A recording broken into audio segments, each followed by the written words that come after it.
రాష్ట్రంలో కూటమి ప్రభుత్వ తీరుపై మాజీ మంత్రి వైఎస్ఆర్సీపీ నేత డాక్టర్ సిదిరి అప్పలరాజు తీవ్రస్థాయిలో విరుచుకుపడ్డారు. స్వాతంత్ర దినోత్సవ వేడుకల సందర్భంగా పలాస ప్రగతి భవన్ వద్ద జాతీయ జెండాను ఆవిష్కరించిన అనంతరం ఆయన మీడియాతో మాట్లాడారు. ప్రభుత్వం ప్రజా వ్యతిరేక విధానాలను ప్రశ్నించే వారిపై అక్రమ కేసులు బనాయించి జైళ్లకు పంపిస్తోందని మండిపడ్డారు. రాష్ట్రంలో స్వేచ్ఛా వాయువులు కనుమరుగయ్యాయని, మళ్లీ స్వాతంత్ర పోరాటం చేయాల్సిన పరిస్థితులు వచ్చాయని ఆయన ఆవేదన వ్యక్తం చేశారు. తాను తన కుటుంబం కష్ట సమయంలో ఉన్నప్పుడు నియోజకవర్గ నాయకులు కార్యకర్తలు కొండంత అండగా నిలిచారని అప్పలరాజు భావోద్వేగానికి లోనయ్యారు. కూటమి ప్రభుత్వ అరాచకాలను ఎదిరించి రాష్ట్ర ప్రజలకు నిజమైన స్వేచ్ఛను అందించేందుకు యువత వైఎస్ఆర్సీపీ శ్రేణులు ఐక్యంగా పోరాడాలని ఆయన పిలుపునిచ్చారు. దేశ పౌరులందరికీ, మన రాష్ట్ర జిల్లా, మన నియోజకవర్గ పౌరులందరికీ ఈ ప్రత్యేక సందర్భాన్ని హృదయపూర్వకమైనటువంటి శుభాకాంక్షలు తెలియజేస్తున్నాను. స్వాతంత్ర్య దినోత్సవం అంటే మనందరికీ కూడా పూర్తి అవగాహన ఉంది. భారతదేశాన్ని బ్రిటిష్ దాస్య శృంఖలాల నుంచి విడిపించి స్వాతంత్ర దేశంగా ఈ పర్టికులర్ తేదీన భారతదేశం స్వాతంత్ర దేశంగా ఆవిర్భవించుకు ఆ గొప్ప సందర్భాన్ని పురస్కరించుకొని దేశంలో ఉన్నటువంటి పౌరులందరూ కూడా ఆ స్వాతంత్ర పోరాటాలను గుర్తు చేసుకొని ఆ నాయకుల స్ఫూర్తిని, ఆ నాయకుల త్యాగాలను గుర్తు చేసుకొని మనందరూ కూడా స్ఫూర్తి పొంది ముందుకెళ్ళేటటువంటి కార్యక్రమం ప్రతి సంవత్సరం కూడా చేస్తూ ఉంటాం. ఈసారి భారత స్వాతంత్ర 80వ దినోత్సవ సందర్భంగా కొన్ని ప్రత్యేకతలు వ్యక్తిగతంగా నేనైతే అబ్జర్వ్ చేయటం జరిగింది.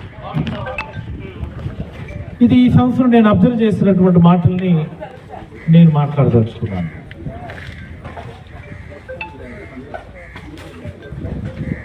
ఈ 1 ఇయర్ ఒకసారి మనం పరిశీలిస్తే స్వాతంత్ర స్ఫూర్తి, మన భారతదేశానికి స్వాతంత్రం రావడానికి ప్రధానమైనటువంటి కారణం అహింస, మరి అలాగనే దీక్షలు, పోరాట దీక్షలు, నిరసన దీక్షలు, నిరాహార దీక్షలు మొదలుగు అహింసాయుతమైనటువంటి పందాలు సాగినటువంటి దీక్షల వల్లనే మనకు స్వాతంత్రం వచ్చింది. మనందరికీ కూడా తెలుసు.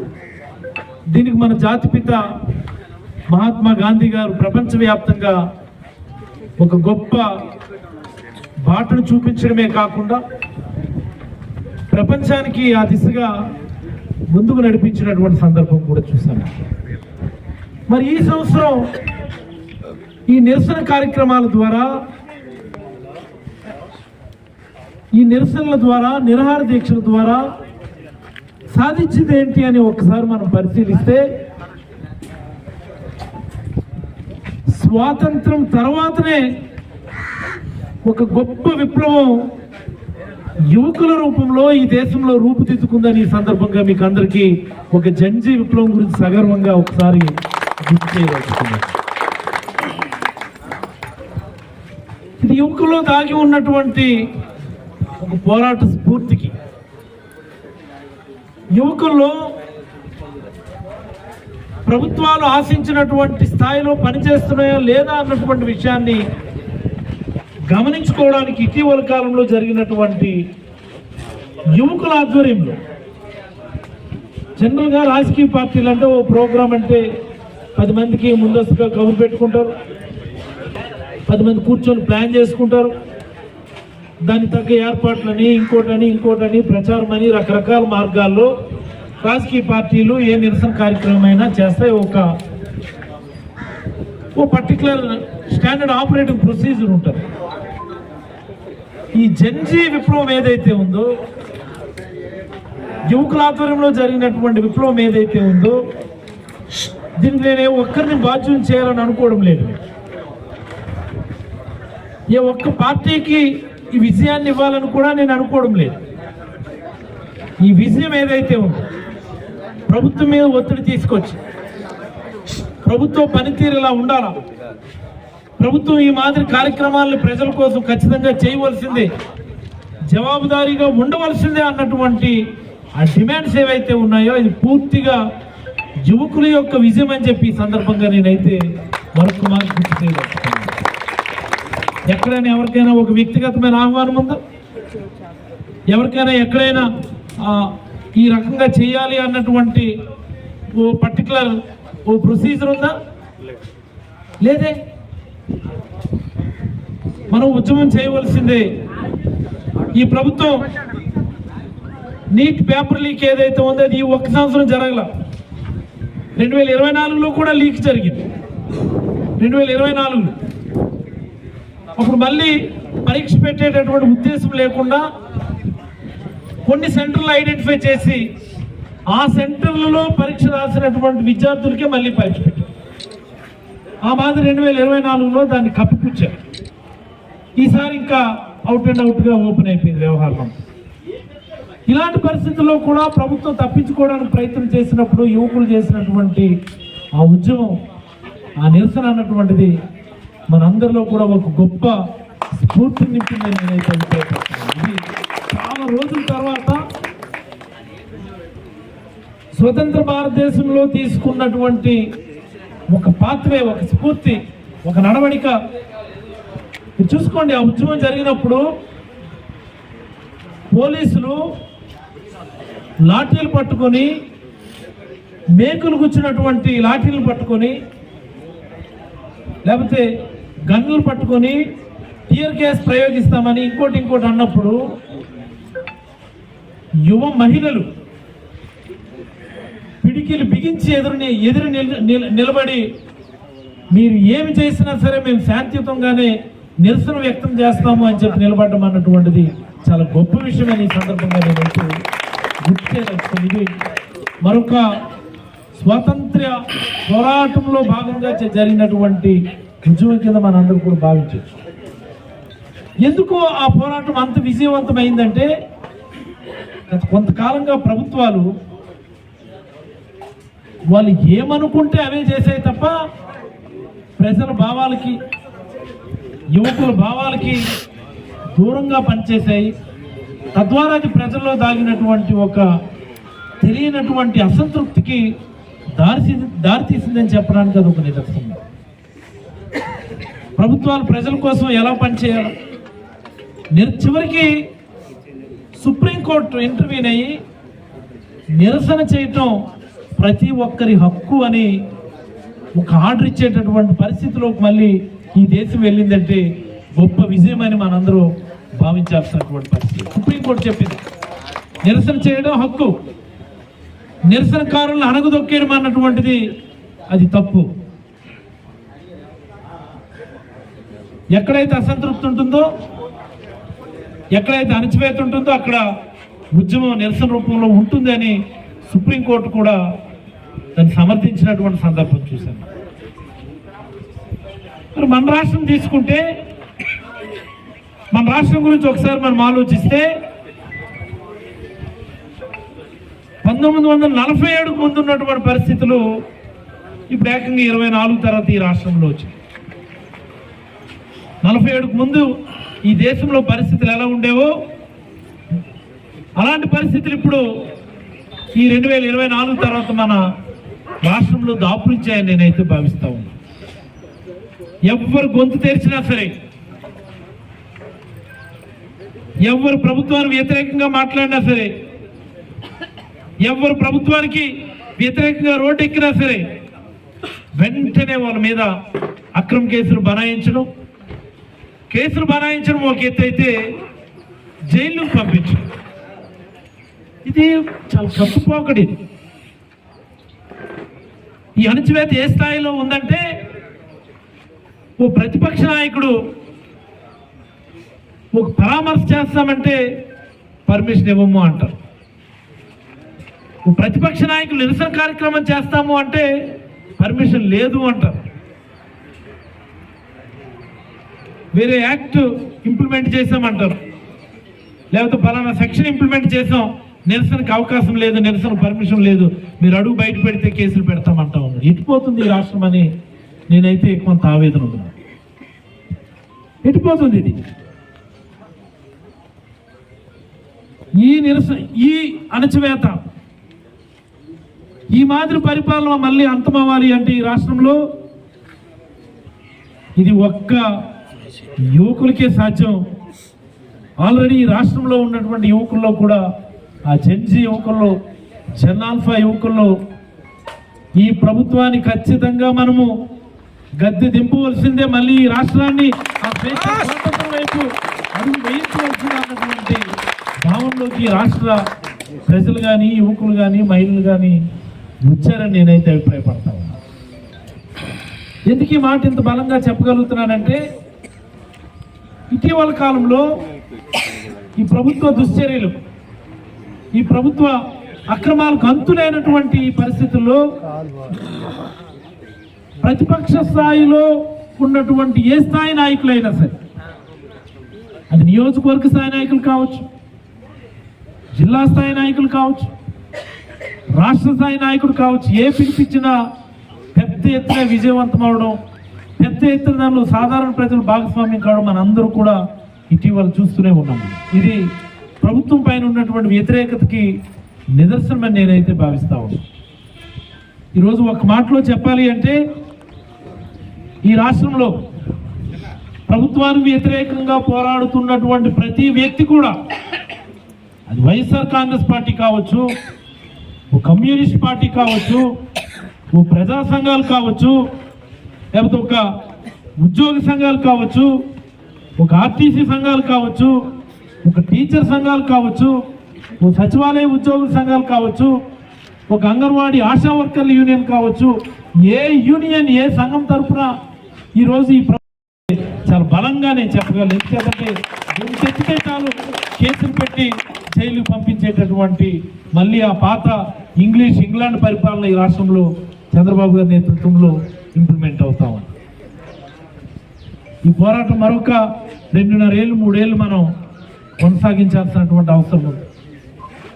ఈ 2.5 ఏళ్ళ పోరాటం ఇదేదో వైఎస్ఆర్ కాంగ్రెస్ పార్టీకి అధికారం కోసమనో, లేకపోతే ఇది జగన్మోహన్ రెడ్డి గారిని ముఖ్యమంత్రి చేయడానికో పోరాటంగా భావించకూడదని నేను తెలియజేయదలుచుకున్నాను. ఇది రాష్ట్ర ప్రజలకి స్వాతంత్రం ఇచ్చేటటువంటి పోరాటంగానే మన అందరూ కూడా భావించాలని చెప్పి సందర్భంగా ప్రతి ఒక్కరికి నేను తెలియజేయదలుచుకున్నాను. ఆ స్వేచ్ఛ, ఆ స్వాతంత్రం ఎలా ఉంటుందో ప్రత్యక్షంగా చూసినటువంటి వాడు నేను. ప్రత్యక్షంగా నేను చూశాను. నేను ప్రభుత్వానికి వ్యతిరేకంగా గొంతెత్తితే ఏ మాదిరి అణగదొక్కుతున్నారో, ఏ మాదిరి జైలు పంపిస్తున్నారో ప్రత్యక్షంగా చూసిన వాడిని.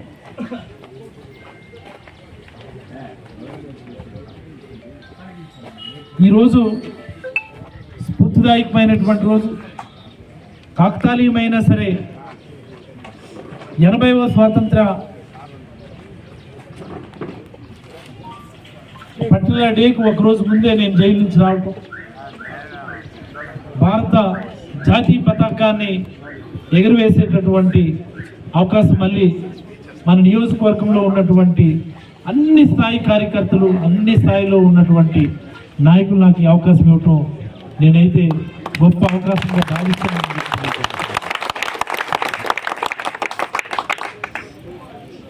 గొప్ప అవకాశంగా నేనైతే భావిస్తున్నాను. స్వాతంత్ర దినోత్సవం అయిపోయింది కాబట్టి కొన్ని విషయాలు నేను మాట్లాడడం లేదు, కానీ లేకపోతే చాలా విషయాలు మీ అందరితో మాట్లాడాలని ఉంది నాకు. ఈ 1 నెల రోజులు కష్టం. ఈ కష్ట సమయంలో మన నియోజకవర్గంలో ఉన్నటువంటి నాయకులు కానీ, కార్యకర్తలు కానీ చూపినటువంటి అంకిత భావమైనటువంటి కార్యక్రమాలు. మా ఆవిడ చెప్తుండేది నాకు రోజు, ఒక టీము ఇంటి దగ్గర కంటిన్యూస్గా వస్తున్నారు. ఉదయం ఆ పంచాయతీల వాళ్ళు వస్తే మధ్యాహ్నం ఆయా పంచాయతీల వాళ్ళు వస్తున్నారని, రాత్రి అయితే ఆ పంచాయతీల వాళ్ళు వస్తున్నారని, ఓ పర్టికులర్ టీము ఆఫీస్ దగ్గర నిరంతరం అందుబాటులో ఉండి కార్యక్రమాలు చెక్ పెడుతున్నారని, వాళ్ళు కూడా ఒక డ్యూటీస్ వేసుకొని అన్నట్టుగానే చేస్తున్నారని చెప్పాలి. ఒక టీం ఈ లీగల్ దీనికి సంబంధించి నిరంతరం తిరుగుతున్నారని చాలా గర్వంగా అనిపించింది. నాకు చాలా గర్వంగా అనిపించింది. ఈ నియోజకవర్గంలో డాక్టర్ అప్పలరాజుతో ఒరిజినల్గా ఈ వైఎస్ఆర్ కాంగ్రెస్ పార్టీకి పని లేదు. అసలు జగన్మోహన్ రెడ్డి గారికి సంబంధించినటువంటి అనుచరులు ఈ నియోజకవర్గాన్ని ఖచ్చితంగా 29లో స్వాతంత్ర్యాన్ని తీసుకురాగలరన్నటువంటి నమ్మకం కలిగిందని నేనైతే భావిస్తున్నాను. దీనికి ఇక్కడ అసలు నా అవసరం లేదు, నా పని కూడా లేదు.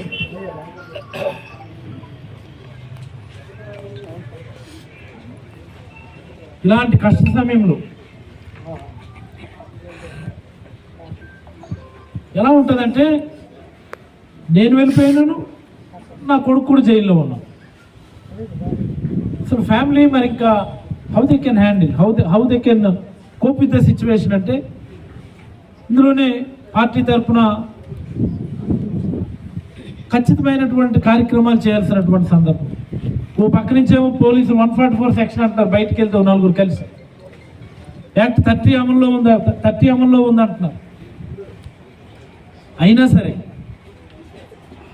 నాయకుడు పలకరించడానికి వస్తే ఇంటి నుంచి బయలుదేరిన వాళ్ళందరినీ కూడా అరెస్టులు చేసి, హౌస్ అరెస్టులు చేసి, రోడ్డు ఎక్కకుండా రకరకాలుగా ఇబ్బందులు పెడితే, ఒకడు ఆటో ఎక్కువచ్చినోడు, ఒకడు బండి ఎక్కువచ్చినోడు, ఒకడు కూరగాయలు ట్రక్కర్ ఎక్కువచ్చినోడు, ఒకడు లారీ ఎక్కువచ్చినోడు, ఏ మార్గం దొరికితే ఆ మార్గంలో నాయకుడు వచ్చే దగ్గరికి వేల సంఖ్యలో ఇక్కడి నుంచి రావడం.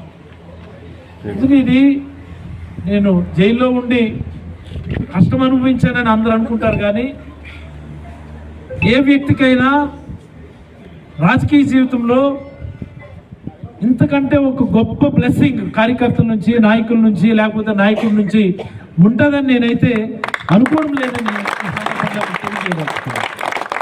ఎందుకంటే గొప్ప బ్లెస్సింగ్ ఎవరికి ఉండదు నాకు తెలుసు.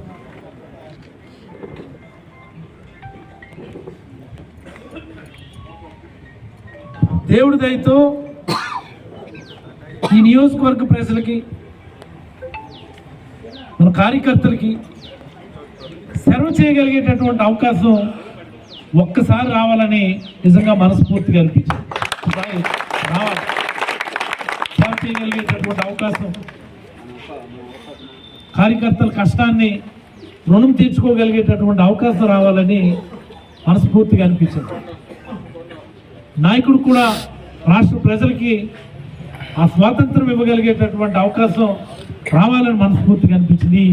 స్వాతంత్ర పర్వదినాన మన ఆశలు, మన ఆశయాలు పరిపూర్ణంగా రియలైజ్ అవ్వాలని, నిజం కావాలని మన ఈ పోరాటం ఇదేదో మనం అధికారంలోకి రావడం కోసం కాదు, మరొక నేను చెప్పదలుచుకున్నాను. ఈ రాష్ట్ర ప్రజలకి ఈ కూటమి ప్రభుత్వ అరాచక అక్రమాల నుంచి స్వాతంత్రం సిద్ధించే దిశగానే మన అందరి పోరాటం ఉండాలని, ఈ స్వాతంత్ర పర్వదినాన ఆ స్ఫూర్తిని మన అందరం ఒకసారి గుర్తు చేసుకొని ముందుకు వెళ్ళాలని అందరికీ కూడా గుర్తు చేస్తూ, చాలా విషయాలు మనం మాట్లాడుకునే ఉన్నాయి.